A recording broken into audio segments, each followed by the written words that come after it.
Sa mga kapuso nating kaunti lang ang budget at namamroblema sa mga panregalo ngayong papalapit ng Pasko, narito ang pwedeng bilhin na hindi tataas ang presyo sa 50 pesos. Tunghayan ang maabot kayang panregalo sa balitang hatid ni Lala Roque.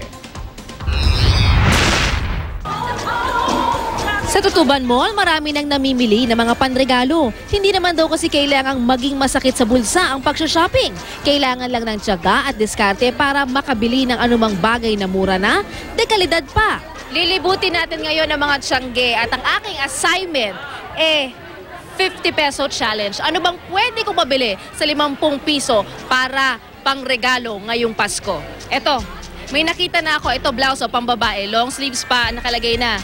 50 pesos. Ayan, 50 pesos long sleeves. Pero meron din mga t-shirt, 50 pesos din. Merong plain, meron ding may mga disenyo. Magkano po dito sa mga scented candle? Ito po. Ito 70 ate, 50 pa wholesale. Ito 40, 30 pa wholesale. Ito 50, 35 wholesale. Tapos ito 70, 50 din wholesale. Ano po yung 50 pesos? Mga pants. Paano pag wholesale? Wala na bang tawad yun? Wala na po. Tapat na? Opo. Ang mga accessories na ito naglalaro sa 20 pesos hanggang 50 pesos ang benta. Mas bababa pa raw ang presyo, depende sa dami ng bibilhin. Ang mga giveaways na pambata, 20 pesos ang pinakamura. Maging tsinelas at mga damit pambata, 50 pesos din. Medyo marami na rin pong customer. In na in din daw ngayon ang mga shades na ito na mistula kang magiging fashionista sa murang halaga. Magkano lahat ng shades mo? 50 po, pambata 35. Pag wholesale? May 26, may 25. Sa matanda? 26 po sa ganito.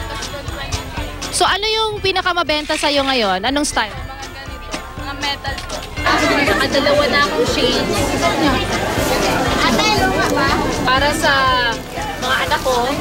At may sukli pa akong 20 pesos. Sa Green Hills Shopping Center naman sa San Juan, bukas na ang Midnight Tiangge. Sari-saring pagpipilian, iba't ibang kagamitan. Marami rin dito 50 pesos ang benta. Mula sa mga accessories, damit pambata, blouses pambabae, relo, bag at mga laruan. Pero hindi tulad sa Tutuban, iba ang kwento ng mga tindero-tindera rito. This season parang mahina. Yung iba po nga parang pinapaubos na lang. Habang nagsha-shopping, libre namang nakakapanood ang mga mamimili sa Christmas on Display. 15 minutos ang pagtatanghal. Christmas at the Orient ang tema kung saan mensahe nito ang pagiging matapang at pagtutulungan. Bawas, kasi nag-donate din ako. Nakakalungkot po yung isipin na yung isa sa mga ibang bata po, siyempre walang mga regalo, ganun. Pero pinagdadasal na po namin sila. Simpleng Pasko. Simpleng Pasko na po. Lala Roque, GMA News.